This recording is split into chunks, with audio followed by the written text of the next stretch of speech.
this. Okay, so that are the things basically we discussed in the last session here today.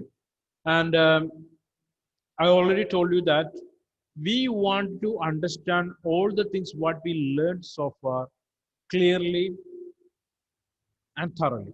Okay, so that things what we discussed already is required very much to move forward with the various other sorts of curves. Okay, and determinants related with the demands. Okay, and so many things are there in the coming chapters we are going to meet. Okay, so one more time, I will simply explain the things what we learned already. If you want any sort of explanation, you can ask. Clear? Understand?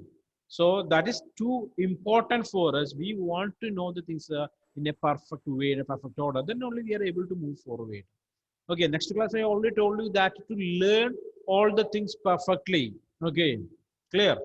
For a better understanding or a better analysis of things, we want to know the basics.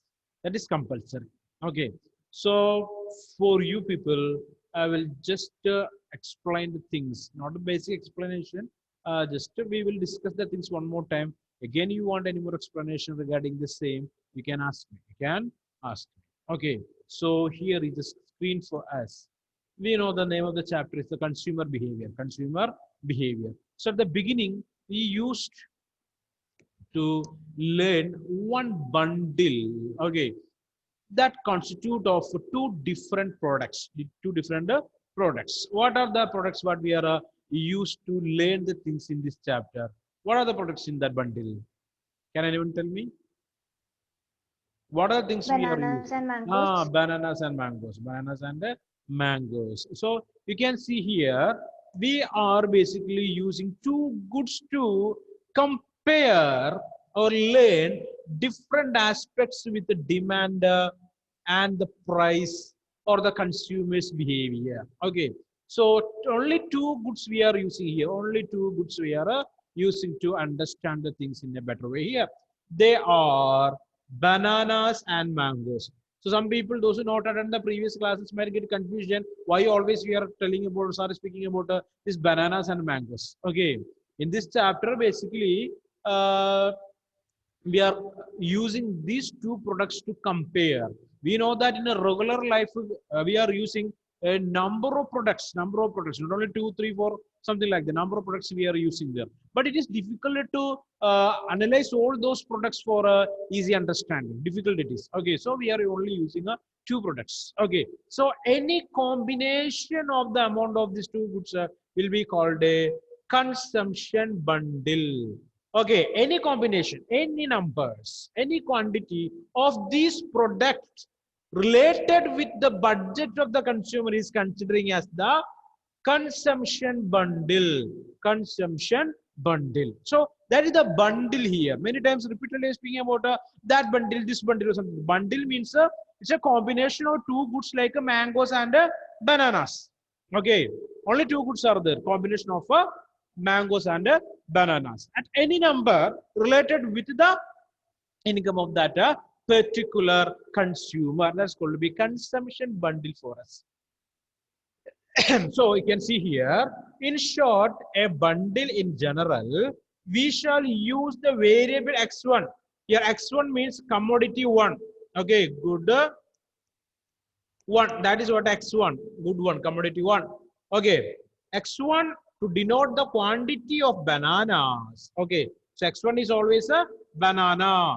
Okay, and x2 is denote the quantity of mangoes. X2, that is a good 2. That is a mangoes. Okay, so understand here x1 is banana and x2 is mangoes. Okay, so that is what x1 and x2 and x2 in this chapter. Number of time repeatedly we use this x1 and x2, x1 and x2. What is that? X1 is banana, x2 is a mango. Okay, just to keep that in your mind. So only two variables we are using here, or two goods we are using here.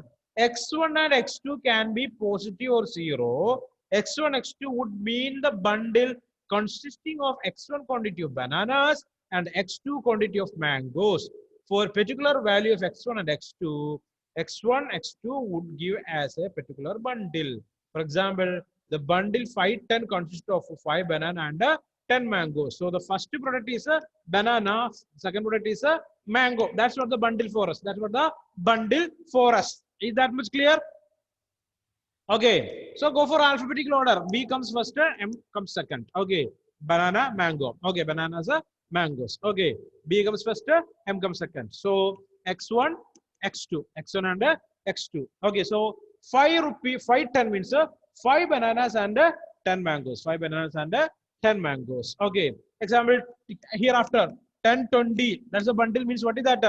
10 bananas, 20 mangoes. 10 bananas, 20 mangoes, whatever it is. The first number indicating the number of bananas, the second bundle indicating, sorry, the second number indicating the number of mangoes. So this is a bundle, 10, 20. 10 bananas are there and 20 mangoes are there in the bundle. Okay, is that clear?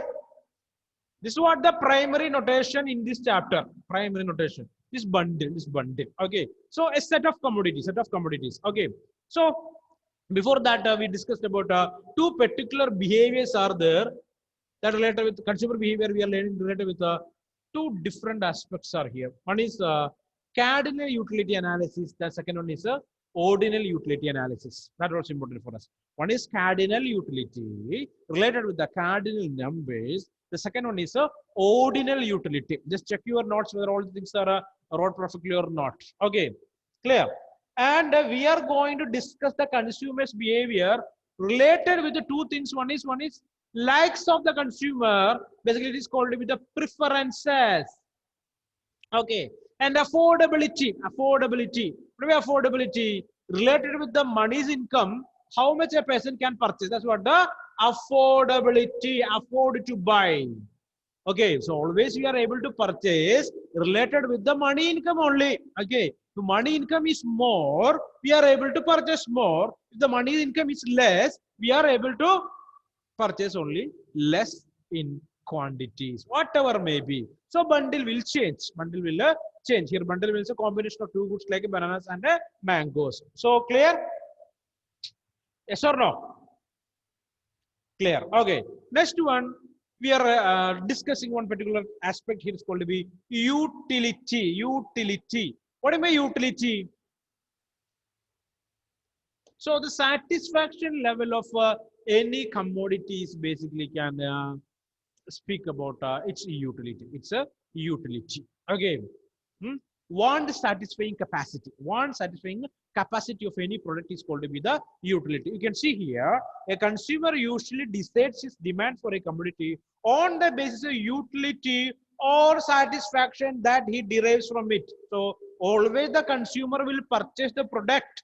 Okay, or he will show his demand toward the product that is able to satisfy his needs.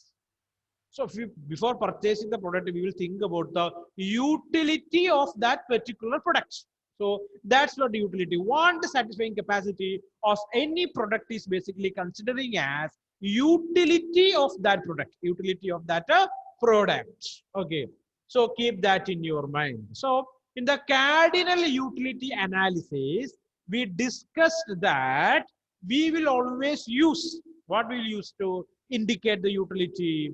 Numbers, right or not? Numbers we will use to indicate the utility of any product. Basically cardinal numbers. So we can say the 1 unit of utility, 2 unit of utility, 50 unit of utility. Like that, it will change related with the utility of different products. So it is an imaginary concept. We know that in real life, it is very difficult to provide units, okay, for any particular production utility. It is difficult. So it's an imaginary concept. But for understanding the utility of different products, we are using that method. It's basically considering as a cardinal utility analysis. Is that clear? Okay. Next one, in this sector, we studied about total utility. Okay. So total utility means the total satisfying capacity of the product is called to be total utility. Okay. So total satisfaction You can see here, total utility of a fixed quantity of the commodity TU is the total satisfaction derived from consuming the given amount of some commodity X. Okay. So whatever be the commodity, what is the total utilities derived from the consumption of the commodity, that is called to be the total utility. Total utility. Maybe 1 unit, 2 unit, 3 unit. Okay. We want to hold the utility together. First utility of the first commodity plus utility of the second commodity plus utility of the third commodity. I mean numbers, not the different commodity, the same commodity in different numbers. Okay. So that is called to be the total utility. Total utility. Okay. Marginal utility also we know that. Okay. If we are using the additional product, what the change we are able to find in the total utility, that is basically considering as, what is that? Marginal utility. Marginal utility. And we know that related in this analysis or cardinal utility analysis, we learned that marginal utility will always showing a diminishing movement. Okay, right or not? Diminishing marginal utility. Diminishing marginal utility, which means if you are using the extra commodity or additional quantity of any commodity, one satisfying capacity of the product will decrease. Clear? Okay. So now here we are not discussing about the price. Here price is not changing. Price is constant. Price is a constant. Then only we are able to understand the marginal utility. So price change in some other things also might happen there. So we are not discussing about the price here. The given price, the exact price, there is no change in the price. If we are using again and again one particular commodity, the marginal utility of that commodity will decrease. So it is told as, or this is can be explained as diminishing law of marginal utility. So you can see here, two examples are here. Suppose 4 bananas give us 28 unit of satisfaction.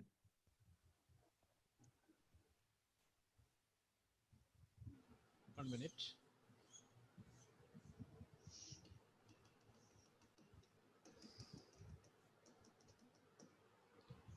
So 4 bananas gives us 28 units of satisfaction.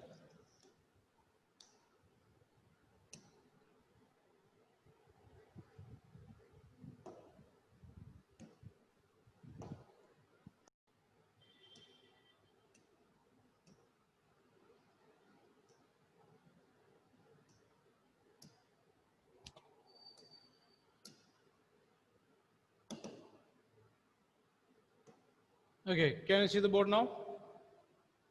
Can you see the screen? Hello? Yes, sir. Okay, thank you.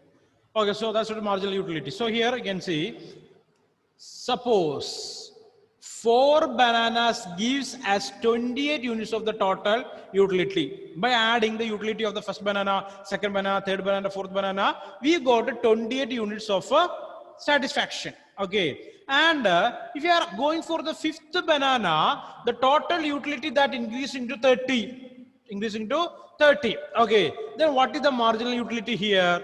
That is marginal utility 5, the 5th banana, is equal to total utility of 5th banana minus total utility of the 4th banana is equal to 30 minus 28 is equal to 2. Clear?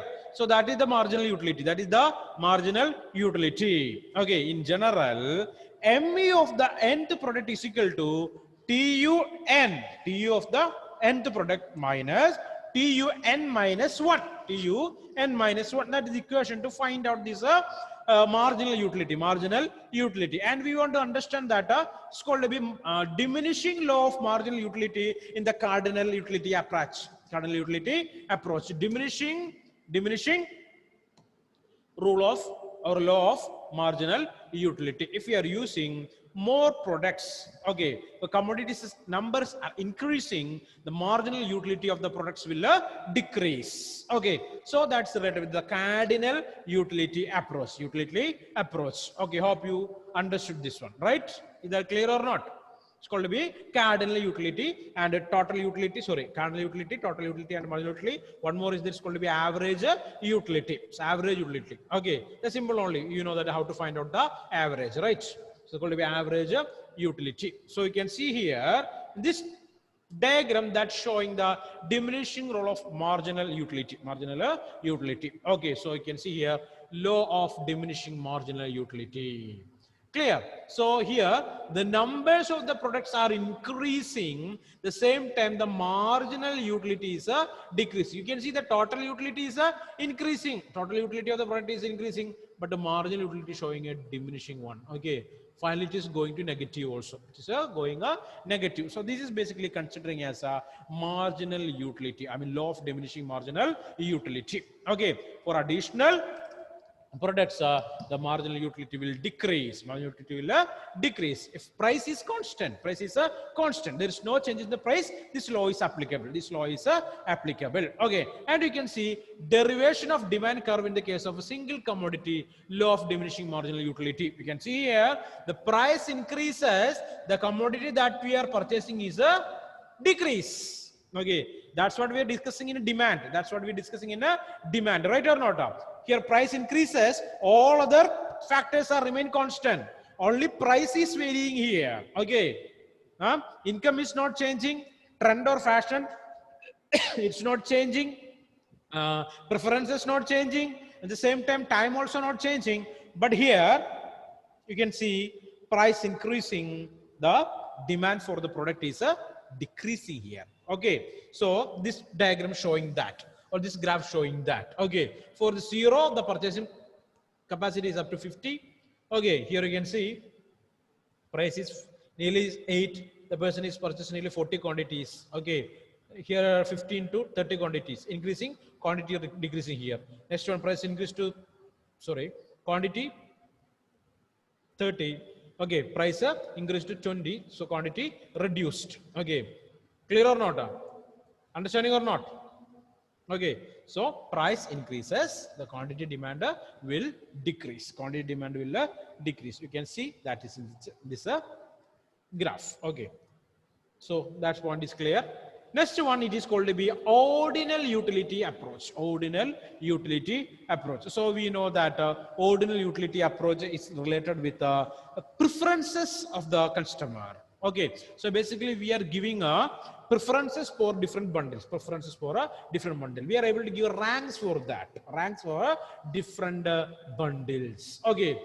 So you can see here, in real life, we never express utility in the form of numbers. At the most, we can rank various alternative combination in terms of having more or less utility. In other words, the consumer does not measure utility in numbers, though she often ranks various consumption bundles. The starting point of the topic is ordinal utility analysis. We already discussed that. So in this method, okay, which method? Ordinal utility method, we are going to give preferences. We are going to give preferences for different bundles. Okay, so related with the preferences, we can give a first rank, second rank, third rank, or something like that. Clear? That's what a ordinal utility approach. In a real life, it is applicable to. It is applicable to. Okay, the consumer is indifferent related with a different bundle, related with his or her budget set or budget constraint. Okay, she or he is always able to purchase the product below the budget line. Below the budget line. So this is the indifference curve here. Budget line we already learned. That's what I told. Budget line here. So here it is an indifference curve. Indifference curve. So with that price or with that income, the consumer can choose different bundles that is able to give her maximum satisfaction. Maximum satisfaction. But we want to see here, whatever may be the number, she or he is indifferent towards the number here. Not showing any differences, because the consumer know that he or she is able to purchase that much only. Okay, that is his or her income, so that much only she or he can purchase. Okay, so in this picture you can see mangoes and bananas. Mangoes and bananas. Okay, so mangoes are x2, bananas are x1, right? Is that clear? Okay, so here 15 mangoes, he purchased 15 mangoes against one banana. So in this bundle, one banana, x1 is 1, and mangoes it is 15. Clear? Next case, if you want to purchase second banana, what do you want to do? In that money, what you have, have with him, he is unable to purchase 15 mangoes and 2 bananas. So he want to reduce the number of mangoes anyway. Clear? Want to reduce. So reduced 15 to 12, 12 to 10, 12 to 9. Again, you can see in additional bananas, we are adding one extra banana, the number of mangoes are decreasing. Number of mangoes are decreasing. Okay. So you can see that it's called to be marginal rate of substitution. Marginal rate of substitution. Okay. Substitute instead of banana, sorry, instead of mango, he is increasing the number of bananas. Increasing the number of bananas. So marginal rate of substitution, that is changes in y divided by changes in x. Changes in y. I mean delta y divided by delta x. Delta y divided by delta x. Okay. So you can see here combination 15, 1 is to 15. Sorry, not 1 is to 1. Here it is 0 and marginal rate of substitution 0. Okay, he reduces 15 to 12. So 3 is to 1, 12 to 10. So 2 is to 1, 10 to 9 is to, 1 is to 1. Okay, is that idea clear? Is that idea clear? Okay, it's called a marginal rate of substitution. And you can see here, it is always diminishing, diminishing. Okay, x2 quantity is always diminishing. So it is called to be law of diminishing marginal rate of substitution. Law of diminishing marginal rate of substitution. You can see here. Okay, see here, number of mangoes are reducing while bananas are increasing. X1 is increasing, X2 is decreasing here. Shape of an indifferent curve is always related with these things only, this marginal rate of substitution only.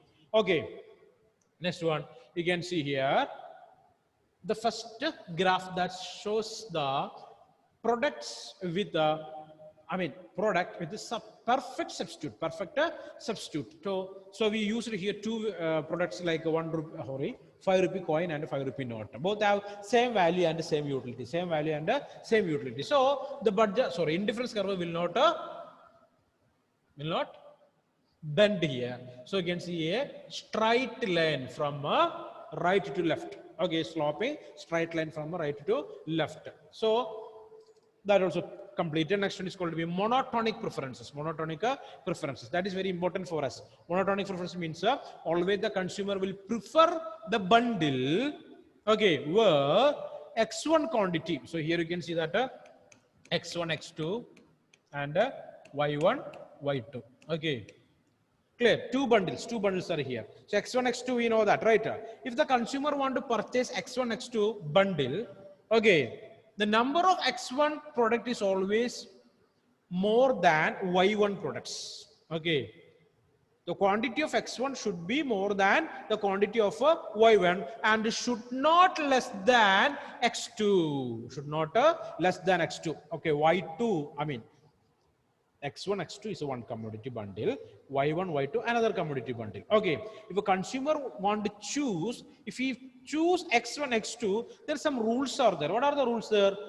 Related with the y1, y2 commodity, the number of x1 always higher than the y1 commodity, number of y1 commodity, and it should not less than the number of y2 commodity. X2 always equal to or more than y2, should not come down.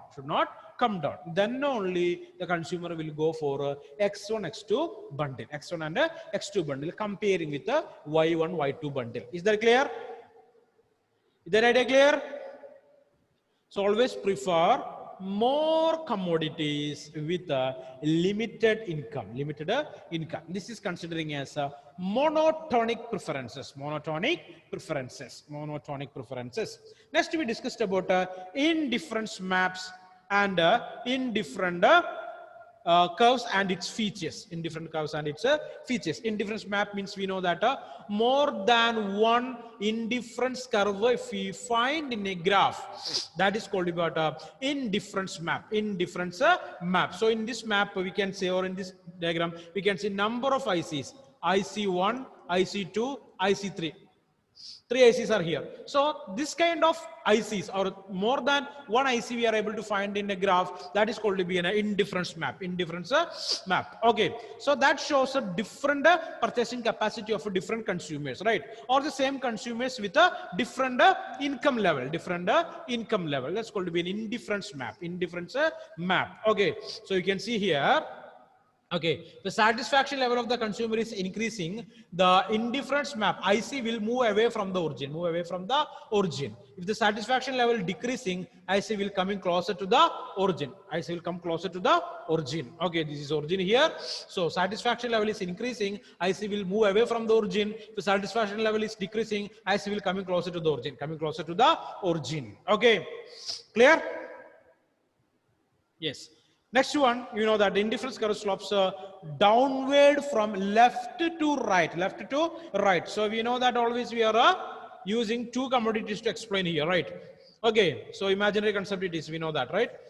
So if always the product, one product is increasing, number is increasing, obviously the other product number will decrease, right? Okay. So it is always will show the curve, the slope downward from left to right. Okay, this is the change of an indifference curve related to the price. Okay, next one, higher indifference curve gives a greater level of utility. So we discussed that already. So the utility increasing, what will happen there? The indifference curve will move away from the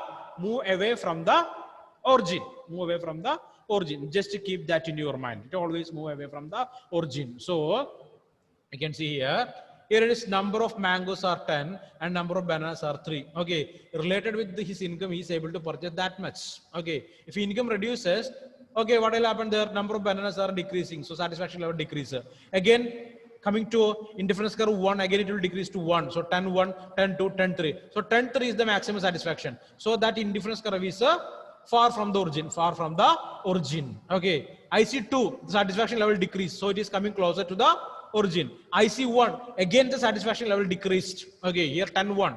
Okay, so it again will coming closer to the origin. So that's what the thing we want to keep it in our mind.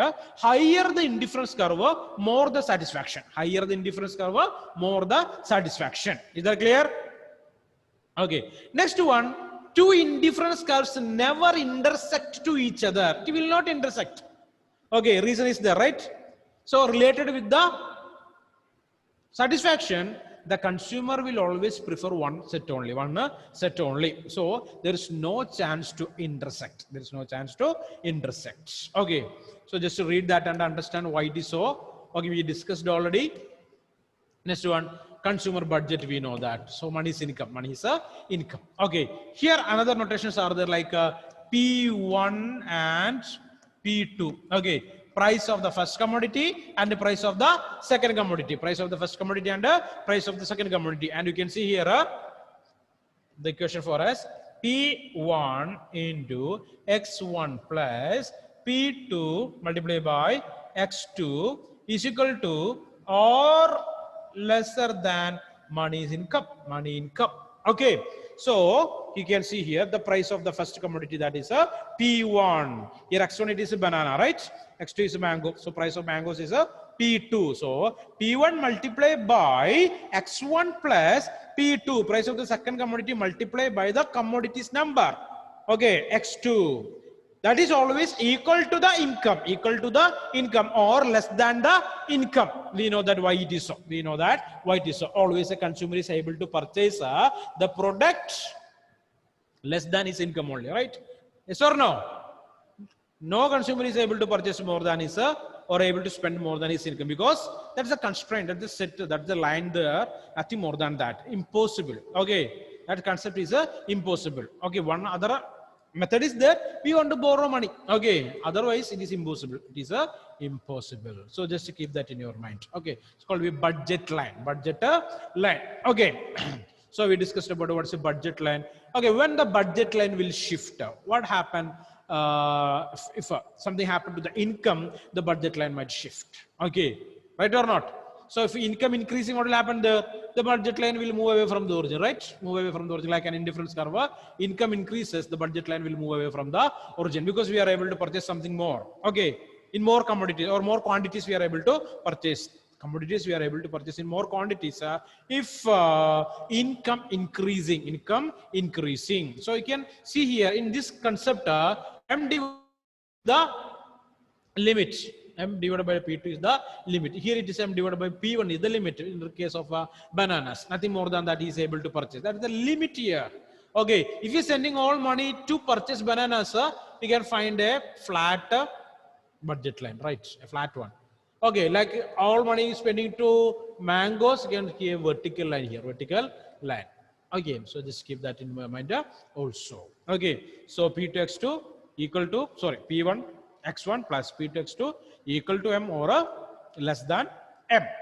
Okay, is that idea clear? So it's called to be a budget line, budget line. So always the consumer is able to purchase the product in this triangle. It is called to be the budget sector. Within this, whatever quantity he is able to purchase, but in this area, he is unable to purchase anything because it is out of his limit, his limit related with his income. Income. So this area is called the budget set. Okay, this line is the budget line. This line is the budget line. Okay, clear? Clear or not? No. Yes, sir. No replace there basically. What happened? Anila Mohanan, is that idea clear? Yes, sir. Hmm? Yes, Anila? sir. Yes, sir. Okay.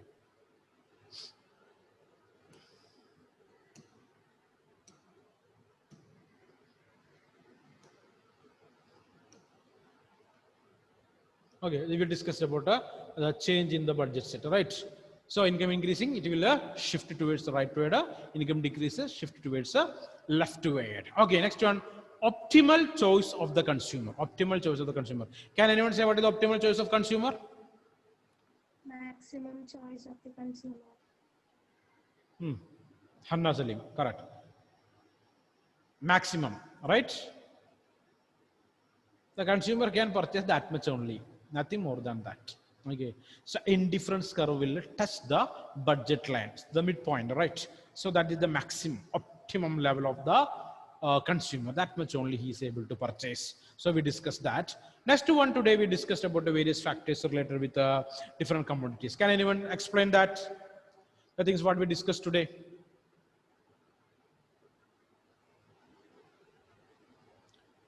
Miss Sandra Krishnan, you belong to this class? Sandra? Sandra.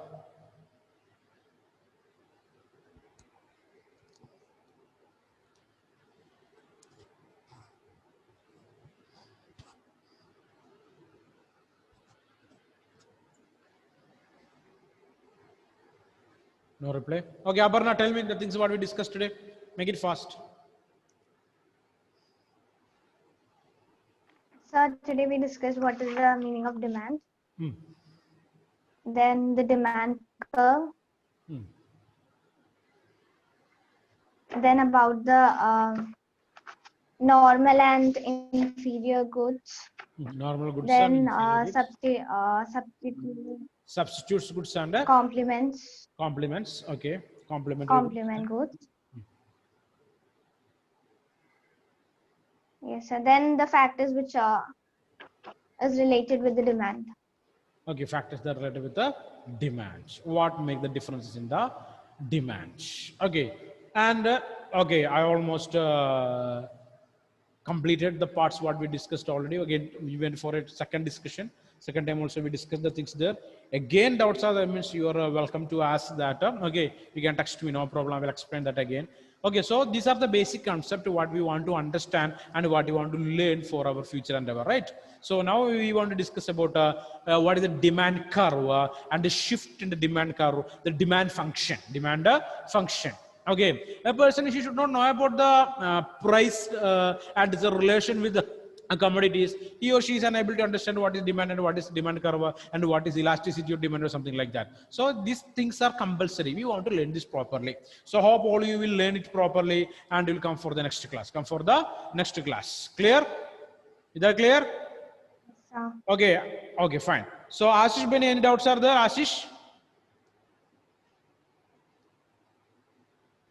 Ashish Beni, can you hear me? No, sir. No. Basil Bashir, any problem? All things are clear or not? Is all things are clear or not? Yes, sir. Okay, fine. Amal Raj, things are clear or not? Yes. Miss Hanna Salim? Yes, sir. Yes. Aditya? Yes, sir. Things are fine, right? Yes. Yes. Okay. Fine.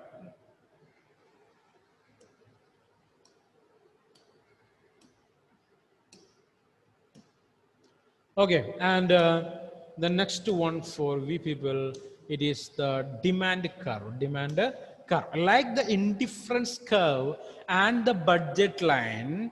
This demand curve also related with the income and price of the commodities. Income and price of the commodity. Income of the consumer and price of the commodities. Hence, we can say that X, that is the price of the commodity. X is the commodity, is equal to function of P. P means the price of the commodity. Price of the commodity. So you can see here, F is a function of P. F is a function of P. So here X is the commodity and the P is price of the commodity. Price of the commodity. So price function or the demand function. Okay. So you can see here, basically the demand is related with the taste and preferences. Taste and preferences of the consumer. Taste and preferences of the consumer. That is basically considering as the demand for the commodity. Demand for the commodity. You can see in your textbook also. Is one demand curve and the law of demand. Demand curve and the law of demand. Okay, so I already told you that I'm reading from your textbook. If the prices of other goods, the consumer's income and her taste and preferences remain unchanged, the amount of a good that the consumer optimally chooses becomes entirely dependent on its price. Okay, all other things are remain constant. If price changing, what happening in the purchase? That's called the shift in the demand for the commodity. The relation between the consumer's optimal choice of the quantity of a good and its price is very important, and this relation is called to be the demand function. Underline that. The relation between the consumer's optimal choice of the quantity of a good and its price is very important. So we are choosing or we are purchasing the product related with its price only. We are purchasing the optimal bundle related with the price of the commodities in that bundle only. Okay, so this function is basically considering as the demand function. So you can see the demand curve here. Okay.